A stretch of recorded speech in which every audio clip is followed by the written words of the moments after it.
President Trump is considering whether to jump into active participation in the war on Iran, specifically to deliver a knockout blow against the deep underground uranium enrichment facility at Fordow.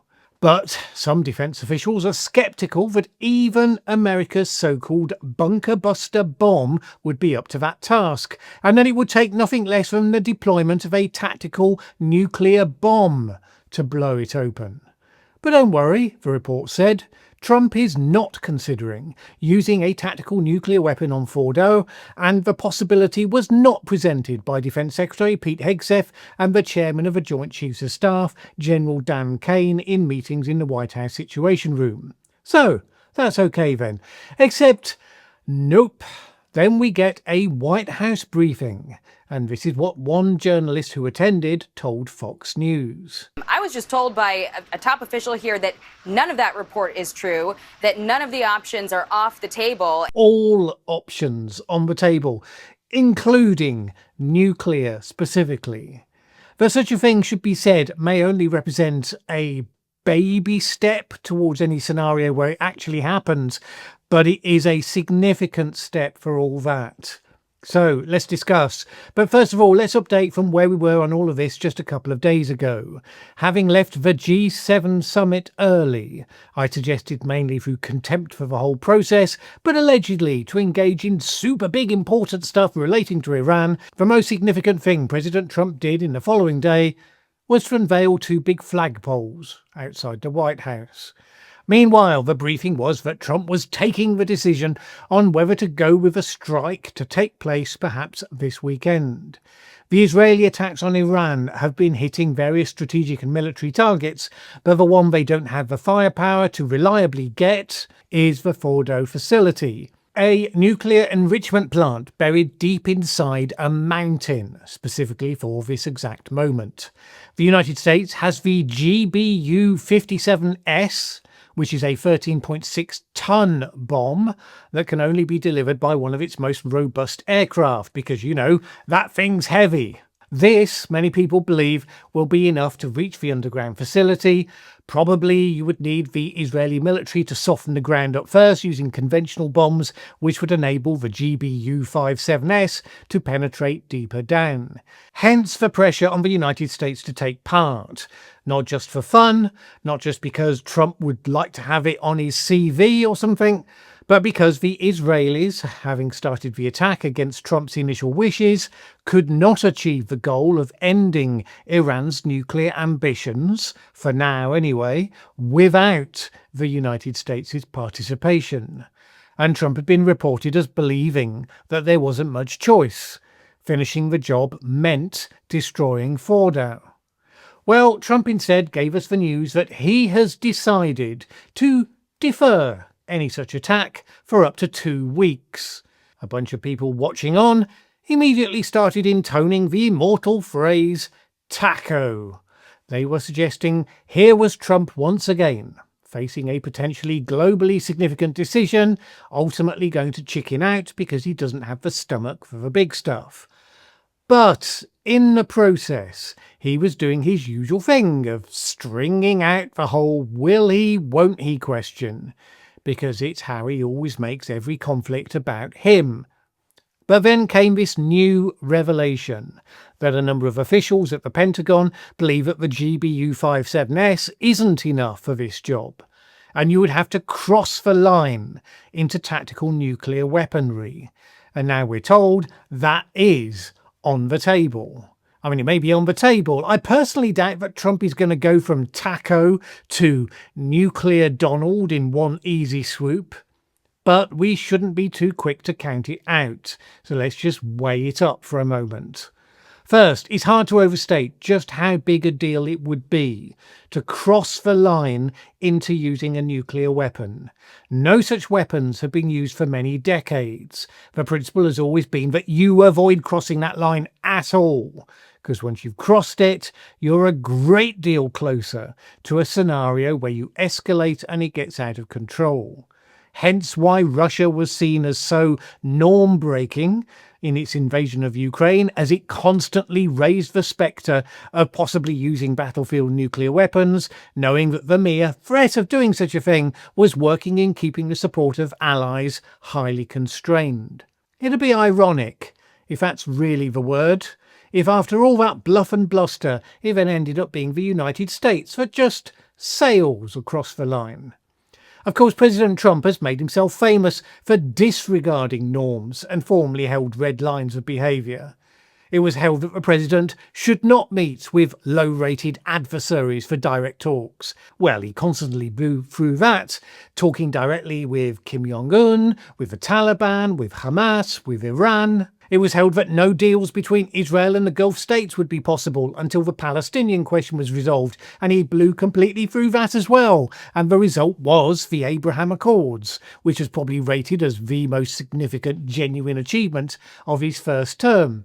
So, would you count against the possibility that he might equally decide to stride straight across the red line that says you don't even consider using nuclear weapons for anything whatsoever, save for responding to a nuclear attack against your own country?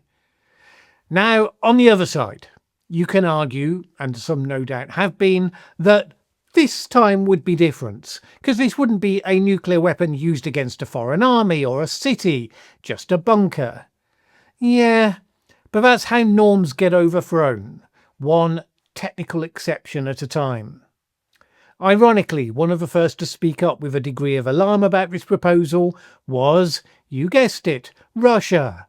Kremlin spokesman Dmitry Peskov said today that the use of tactical nuclear weapons by the United States in Iran would be a catastrophic development. Do we think if Trump went ahead on some constructive exclusion clause to the norm, that Russia wouldn't immediately leap upon the same principle for its own purposes? Once a nuclear weapon is used again, even once, the entire world is going to change. Not because of what it destroys on that one occasion, but because of what it permits in the future.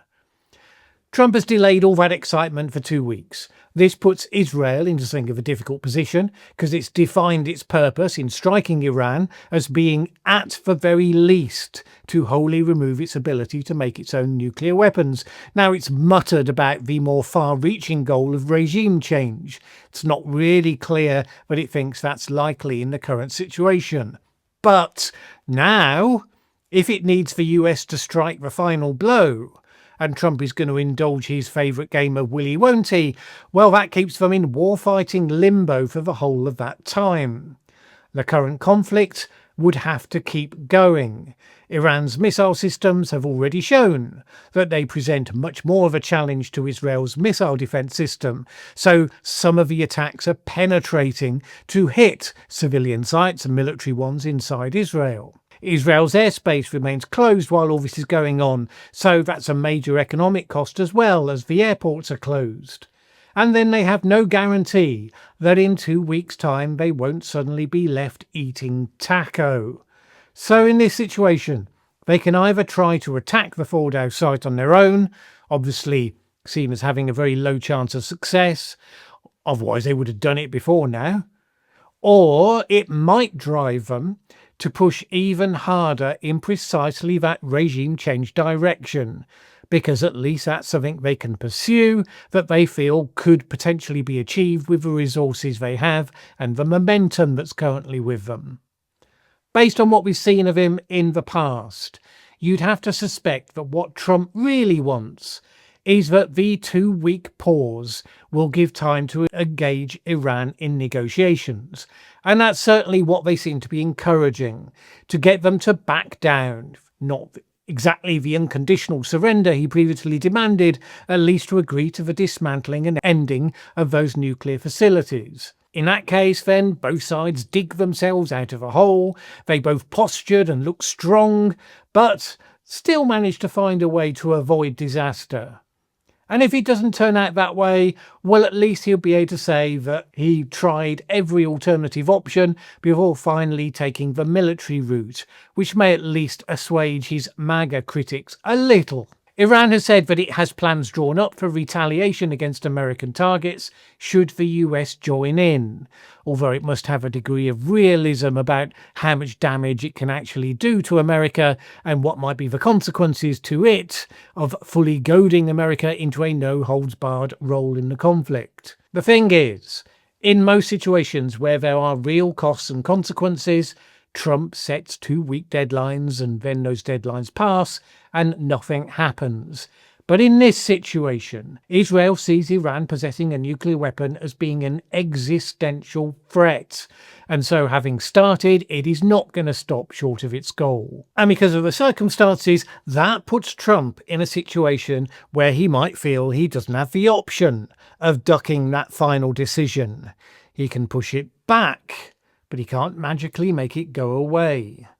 So while in any optional situation, I would say there was little chance of Trump taking action, in this case, I would say, well, let's just say nothing can be ruled out.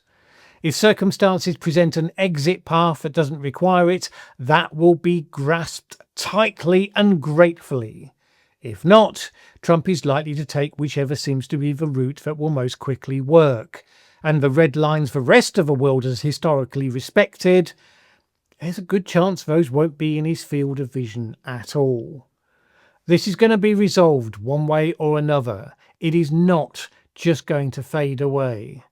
The first such situation Trump has really faced since the beginning of his second term, arguably ever. And how it plays out will define a big part of how he is seen and judged by history.